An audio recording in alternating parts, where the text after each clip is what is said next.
Two British scientists are finally revealing the DNA evidence they say helped solve one of history's biggest crime mysteries, the identity of Jack the Ripper.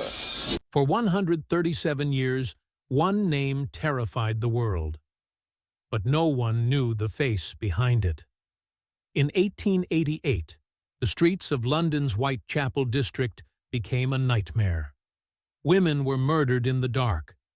The killer disappeared into the fog. The newspapers gave him a name that would echo through history: Jack the Ripper. Police questioned thousands of people. They chased hundreds of leads. The city lived in fear. And then, he was gone. No arrest, no answers, just a mystery that refused to die. But now, everything may have changed. In 2025, scientists went back to one piece of evidence saved for over 100 years, an item believed to be linked to one of the victims. Using modern DNA technology that didn't exist even 20 years ago, they pulled genetic material from it and compared it to living relatives of a prime suspect. The result? A match so strong researchers say it's over 99% certain. Not a guess, not a theory, not another wild Ripper story. Real DNA. And if this is correct, the world may finally know who Jack the Ripper really was. Before we reveal the name, hit like, subscribe, and stay with me, because this changes everything. The shawl.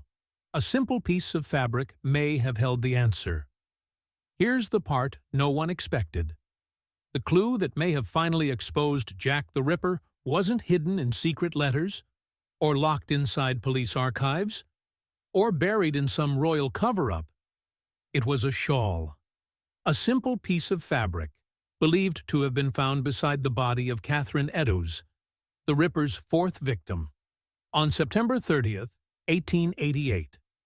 After that night, the shawl didn't go into a museum.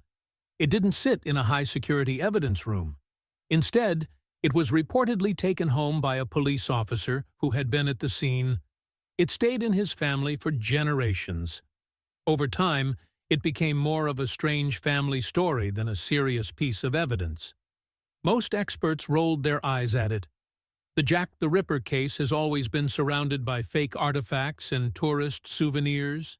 Many historians dismissed the shawl as just another item trying to cash in on a legend. But one man wasn't convinced. In 2007, author and amateur investigator Russell Edwards bought the shawl at auction. People thought he was crazy. The fabric was more than 125 years old. It had been handled by countless people. It had been stored, moved, exposed to air, light, dust, everything that destroys usable DNA. Still, Edwards believed it was real, and he was willing to risk his money and his reputation to prove it. He contacted Dr. Jari Louhelainen, a genetic expert known for working with extremely old, damaged samples at Liverpool John Moores University. This wasn't like solving a modern crime with fresh evidence. This was trying to pull genetic material from fragile silk that had survived wars, decades, and thousands of fingerprints. Many scientists thought it would be impossible. But if even a tiny trace of DNA survived, it could change history forever. The science, how DNA may have finally named the killer. Now this is where the story stops being legend and starts becoming science. Dr. Louhelainen and his team worked inside a sterile lab, treating the shawl like something fragile and priceless. Because it was. They focused on the dark stains still visible in the fabric. Carefully, slowly, they tried to pull out tiny traces of genetic material that had survived more than a century. They weren't looking for regular DNA. That would have been almost impossible after so many years. They were looking for something called mitochondrial DNA, or mtDNA. Here's why that matters. Unlike normal DNA, which is a mix from your mother and father, mitochondrial DNA comes only from your mother. She got it from her mother. and she got it from hers. It passes down through the female line almost unchanged for generations. It's tough, it lasts longer, and in cold cases, it can be a game changer. First, they had to answer one big question. Was the shawl even real? The team tracked down a living relative connected through the female line to Catherine Eddowes' family. They took a DNA sample and compared it to the bloodstains on the shawl. The result? It matched. That meant the shawl had likely been at the murder scene. It had been soaked in the victim's blood. After decades of doubt, this alone was huge. But the testing didn't stop there. Mixed in with the victim's DNA, the team found other genetic traces, samples consistent with semen. If true, this could have been the killer's DNA left behind in that horrific moment. Now came the most dangerous step. Edwards and the researchers already had a suspect in mind. A man mentioned in original police files back in 1888. His name had floated around for years, but there was never solid proof. They tracked down a living female descendant from his family line. Another DNA sample, another comparison, and again, it matched. According to the team, the mitochondrial DNA linked the shawl to one man, Aaron Kosminski. Not a prince, not a famous surgeon, not a royal conspiracy. Just a Polish immigrant barber who had long been one of the main suspects. For Russell Edwards, this wasn't just a headline. It was the end of a 25-year personal mission. For the victims' families, it could mean something even bigger. Closure. After 137 years, science may have finally pointed to a name. But the question remains, does DNA alone truly close the case? The suspect, Aaron Kosminski, the man police always watched. So when the DNA pointed to Aaron Kosminski, it wasn't pulling a new name out of nowhere. It was pointing back to someone the police had been watching all along. Kosminski wasn't famous. He wasn't powerful. He wasn't royalty hiding behind palace walls. He was a 23-year-old Polish immigrant who worked as a barber in Whitechapel, right in the middle of where the murders happened. That's what makes this so unsettling. He wasn't a shadowy mastermind. He was a local, someone who walked the same streets, someone neighbors would have seen every day. Kosminski had come to London with his family after fleeing violence in Poland, which was then under Russian rule. Like many immigrants, they settled in the crowded East End, trying to survive. But by many accounts, Aaron was deeply troubled. Records from the time describe him as mentally unstable. Modern experts believe he likely suffered from paranoid schizophrenia. He reportedly heard voices. He had dark, disturbing thoughts. And according to police notes, he had a strong hatred of women. This wasn't gossip printed in newspapers decades later. This was what investigators at the time believed. While the public obsessed over dramatic letters signed Jack the Ripper and wild stories about secret surgeons and royal cover-ups, senior officers were quietly narrowing their focus. And Kosminski's name kept rising to the top. In 1894, Chief Constable Melville McNaughton wrote an internal memo naming Kosminski as one of the main suspects. He described him as having violent tendencies and deep issues with women. But the most chilling detail came from Chief Inspector Donald Swanson, the officer who actually ran the investigation on the ground. Years after retiring, Swanson wrote a private note in the margin of a book about the case. In that note, he stated clearly that the killer was Kosminski, a man who had later been sent to an asylum, where he eventually died. Think about that. The man leading the investigation privately believed they knew who the killer was. Kosminski lived right in the center of the murder locations. He matched witness descriptions. He was known to be unstable. And in 1891, his family had him committed to an asylum. After that, the Ripper murders stopped. No dramatic arrest, no public announcement, just silence. Now, add the modern DNA results to that timeline. Add the police memos. Add Swanson's private confirmation. It all points to one man, not a legend, not a conspiracy, but a deeply disturbed individual living in plain sight. And yet, to truly understand how someone like this could exist, you have to understand the dark, desperate world of Victorian Whitechapel itself. The nightmare, Whitechapel. The world that made it possible to understand how someone like Kosminski could disappear into the shadows. You have to understand the place that protected him. London in 1888 wasn't the polished postcard city we imagine. It was split in two. In the West End, the wealthy lived in large homes with clean streets and gas lamps. But in the East End, especially Whitechapel, it was a completely different world. Whitechapel was overcrowded, dirty, and desperate. Nearly 1 million people were packed into a tight cluster of narrow streets and crumbling buildings. Families squeezed into single rooms. Strangers slept side by side. The air was thick with smoke from coal fires, mixed with damp river fog. At night, that fog turned the streets into a maze. Sometimes it was so dense you could barely see a few feet ahead. It was the perfect place to vanish. There was almost no support for the poor. If you couldn't pay for a bed, you slept outside. And sleeping outside in Whitechapel wasn't just uncomfortable. It was dangerous.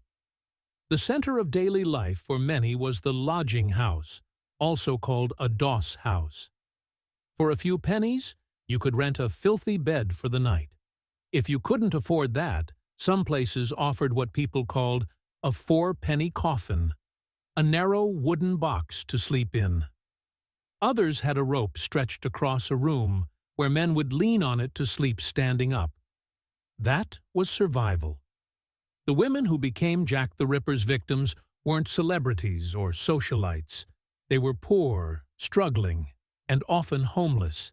Mary Ann Nichols, Annie Chapman, Elizabeth Stride, Catherine Eddowes, Mary Jane Kelly. They were trying to earn enough money each night to afford a bed. Just a few pennies stood between them and the cold pavement. So they walked the streets late at night, in the fog, in the dark, looking for anyone willing to pay. That desperation made them vulnerable, and the environment made it easy for a killer. Police at the time were overwhelmed. They had no DNA testing, no fingerprint databases, no radios. Officers walked their beats with little more than a whistle and a wooden baton. If a crime happened in one of Whitechapel's twisting alleys, help wasn't seconds away. It could be minutes, even longer. In that maze of dark courtyards and side streets, someone could strike and disappear almost instantly. The killer didn't need to be a criminal genius. He just needed to know the area. He needed to blend in, to understand which streets were empty, which corners were hidden, which escape routes led back into crowded neighborhoods. And most of all, he needed to choose victims the world barely noticed. Whitechapel didn't just hide the monster, it gave him everything he needed.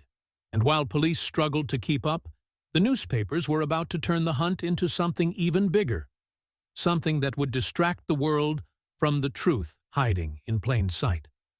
The investigation. Why they never caught him. As fears spread through London, the pressure on police exploded.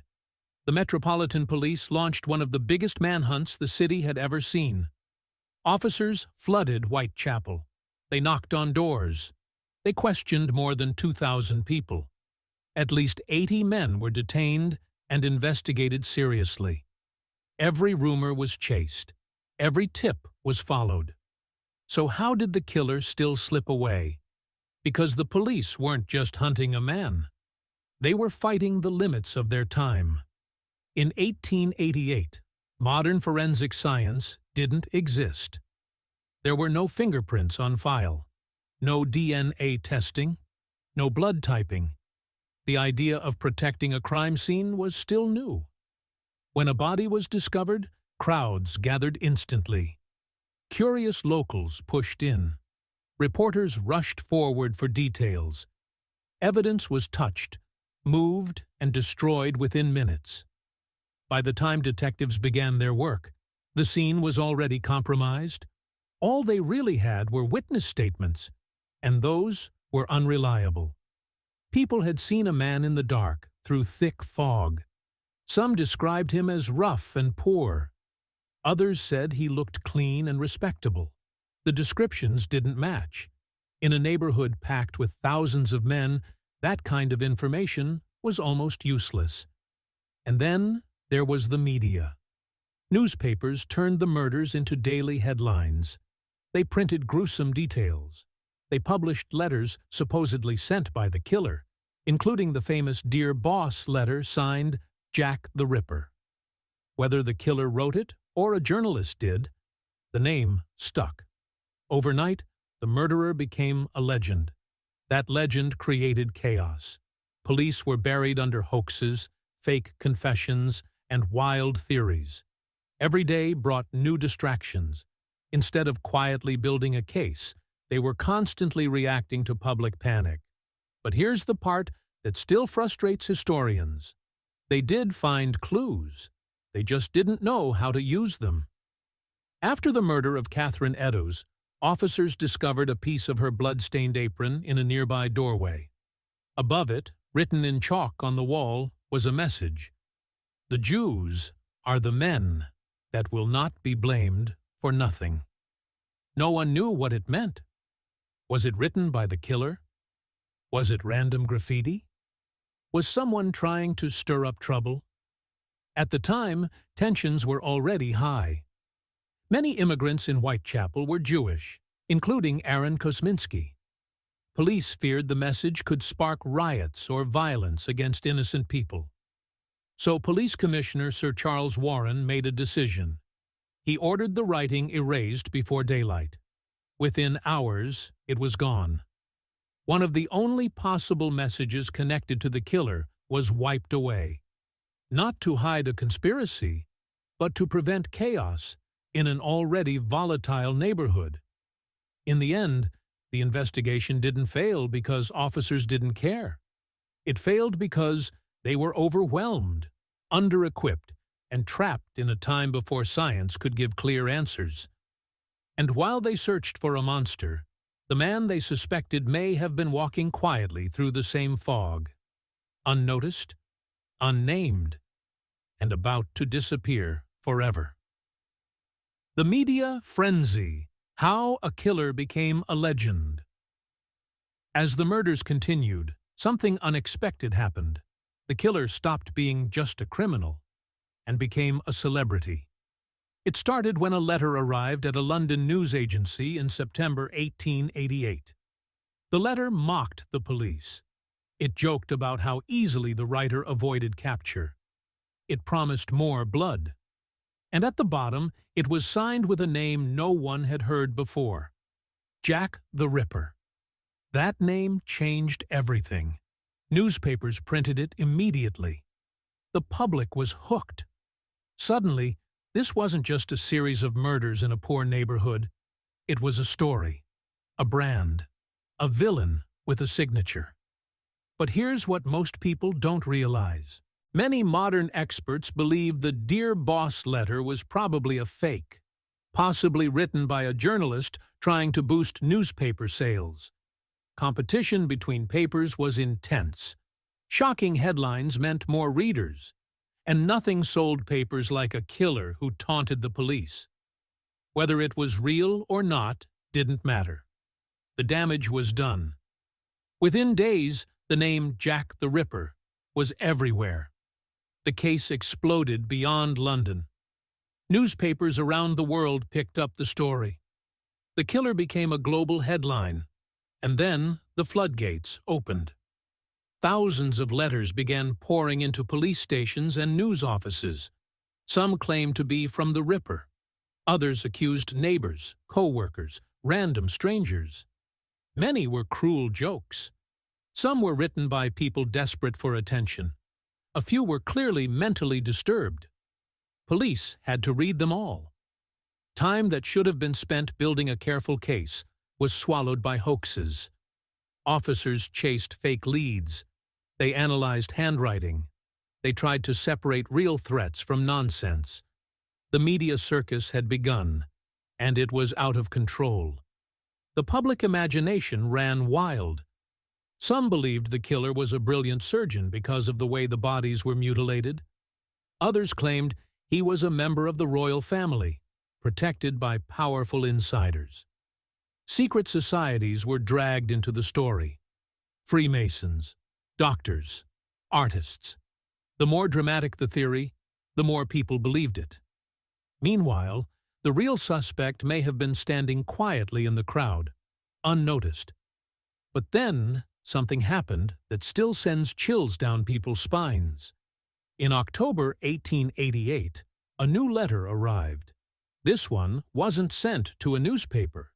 It was mailed to George Lusk, head of the Whitechapel Vigilance Committee, a group of local men trying to help catch the killer.